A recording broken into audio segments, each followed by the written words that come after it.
Hello friend, स्वागत है आप सभी का आज की वीडियो में। आज की ये वीडियो काफी बेहतरीन होने वाली है। फाइटिंग सीन स्टार्ट हो चुकी है। वीडियो पसंद आए तो कृपया लाइक और कमेंट कर दिया करें। साथ में चैनल को सब्सक्राइब करना न भूलें। जैसा कि जॉन्ग कह रहे थे, हमें सबसे पहले त्यानाई सिटी जाना होगा। वहाँ उतरे तियानलोंग समुद्री लुटेरों को नष्ट करना होगा। हम वहाँ के लोकेशन से काफी परिचित हैं और हमारे जासूस पहले से वहाँ पे हैं, इसलिए वहाँ पे लड़ना हमारे लिए अच्छा है। हमें तो बस वही अभ्यास करने की जरूरत है जो हमने हर दिन किया है। ये कहते हुए उन्होंने हुआ और शिकिंग को कुछ निर्देश दिए। लड़ते समय आप लोग हमेशा शिकिंग के करीब रहोगे।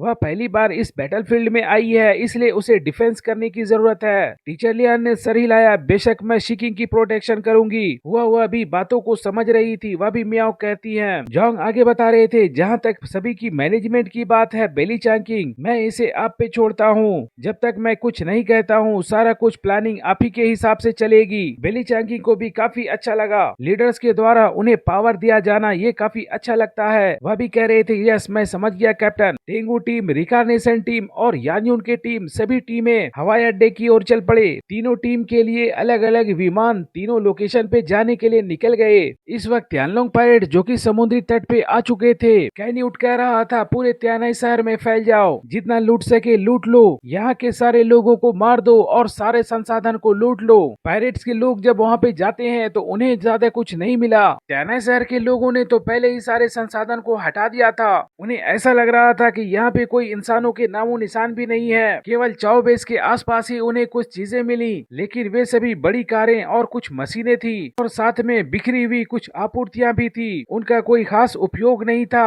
उन्हें ले जाना भी अच्छा नहीं था। कैन्यूट को ये एहसास हो गया कि कुछ न कुछ तो गड़बड़ है। उन्होंने तुरंत एक्लिप्स समूह के लोगों से पूछा, यहाँ पे क्या हो रहा है? फिनिक्स वानरे ने जवाब दिया, डेटा के अनुसार त्यानाई सिटी में सिर्फ 4 सेनाएं बची हैं। उनके संसाधन तो एक जगह पे केंद्रित हो गए होंगे। जब तक आप उन्हें मार देते हैं, त्यानाई सिटी के सारे संसाधन आप लूट सकते हैं। कैन्यूट भी सोच रहे थे कि हाँ, फिनिक्स वानरे ने गलत नहीं कहा है। वे सारे संसाधन छुपे हुए हो सकते हैं। हमें तो सिर्फ ये पता लगाना है वे सारे लोग कहाँ पे छुपे हुए हैं। उन सभी के मिलते ही आपूर्ति भी प्राप्त हो सकती है। कैन्यूट ने तुरंत सभी लोगों को खोजने के लिए अपने लोगों को कहा, भले ही आपको जमीन के अंदर खोदनी क्यों ना पड़े, आप उन्हें खोज कर निकाले। उन्हें ये नहीं पता था कि चाओ बेस के हजारों लोग उनके पैर के नीचे हैं। दूसरी तरफ कमांड सेंटर का सीन दिखाया जाता है। कमांडर जूजेंग कह रहे थे, तियानलोंग समुद्री लुटेरों का काफी हिम्मत बढ़ गया है। वे लोग जियांगनान क्षेत्र में हमला करने की हिम्मत करते हैं। उनकी भूख तो काफी ज्यादा बढ़ चुकी है। हमें उन्हें सबक सिखाना होगा, नहीं तो दक्षिण पूर्वी तटीय क्षेत्रों में कभी भी शांति नहीं रह पाएगी। तभी सचिव लैन सिंचैन कह रही थी, हमारे बहुत सारे युद्धपोत तो समुद्री क्षेत्र में गश्त कर रहे हैं। उन्हें इक्लिप्स समूह के फ्यूचर प्रिडिक्शन वाले व्यक्ति के थ्रू डायरेक्शन बताया गया होगा, इसलिए वे लोग समुद्र की पेट्रोलिंग टीम से बच गए होंगे। उसके अलावा दक्षिणी पूर्वी क्षेत्र में उनके ठिकाने पूरी तरह से बिखरे हुए हैं। हम उनके मेन अड्डे के बारे में कंफर्म नहीं हो सकते, इसलिए उन्हें मारना थोड़ा मुश्किल हो जाएगा।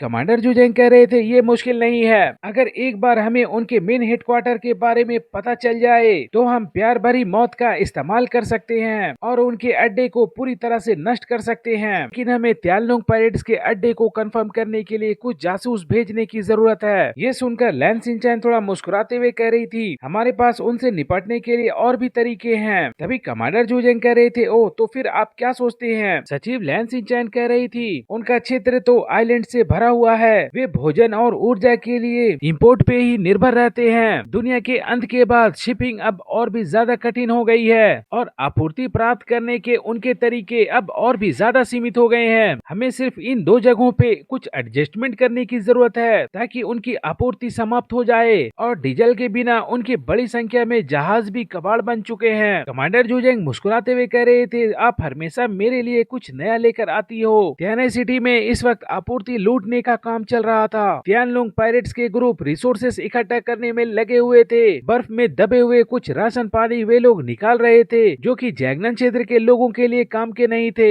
वे लोग उन्हें भी इकट्ठा कर रहे थे ताकि वे लोग बहुत ही कम संसाधन वाले एरिया में रहते हैं, इसलिए यहाँ के बेकार चीज भी उनके लिए काफी अच्छे चीजें हैं। इसलिए त्यानाई सिटी के प्रमुख ताकतें जिन चीजों को कचरा समझकर छोड़ देती हैं, वे तियानलोंग पायरेट्स के लिए अच्छी आपूर्ति कहलाते हैं। जॉन्ग के आलीशान शेल्टर को देखने के बाद पायरेट्स लोगों का ध्यान आकर्षित किया। उन्होंने शेल्टर के दीवार को तोड़ने के लिए बहुत सारे हथियारों का उपयोग किया, लेकिन वे लोग तोड़ नहीं पाए। डॉक्टर किरण कह रही थी कोई बात नहीं है, वे लोग शेल्टर की दीवारों को नहीं तोड़ सकते और जोंग और सारे लोग यहाँ जल्दी पहुँच जाएंगे। तभी बाहर से एक तेज साउंड सुनाई दी। एक समुद्री डाकू विशाल जाइंट में बदल गया। विला के एंट्रेंस पे जोर जोर से हमला करने लगा, जिसका इम्पैक्ट का हलचल अंदर में भी महसूस किया जा सकता था। विला के दरवाजे तो नहीं टूटे, लेकिन अंदर में उसकी हलचल जरूर हो रही थी। अंकल की वाइफ, विला के रहने वाले और भी लोग सभी डर चुके थे।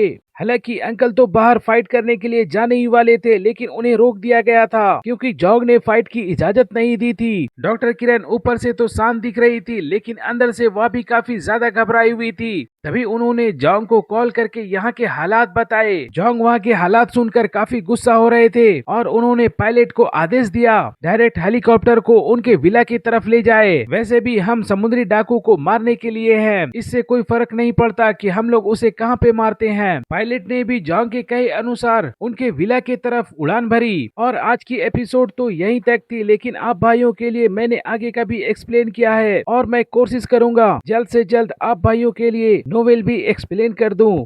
कुछ पायलट जो कि इस वक्त विला को तोड़ने में लगे हुए थे, उन्हें अचानक हेलीकॉप्टर की साउंड सुनाई दी। तभी एक म्यूटेंट्स का सर फटता है। जोंग ने ऊपर से ही शूट किया था, हालांकि बुलेट वेस्ट ना हो जाए, इसीलिए जोंग उसी को मारते थे जो म्यूटेंट्स था। नॉर्मल लोगों को मारकर अपने बुलेट को वेस्ट नहीं कर रहे थे। बेली चांगिंग ने भी शुरुआत कर दी, वह कह रहे थे चलो चलते हैं। उस वक्त वे लोग हेलीकॉप्टर पे ही थे। वे सभी ऊपर से डायरेक्ट नीचे की ओर जंप करते हैं। टेंगू टीम के सारे लोग तोप की गोली की तरह नीचे गिर रहे थे। हेलीकॉप्टर को लैंड करने के लिए अच्छी जगह नहीं थी, लेकिन फिर भी इन म्यूटेंट्स के लिए ऊपर से जंप करना कोई बड़ी समस्या नहीं थी। केवल मेंग सियो ही जोंग के साथ ऊपर में रही। उसका काम तो सिर्फ ट्रीटमेंट करना था, न कि फाइट करना।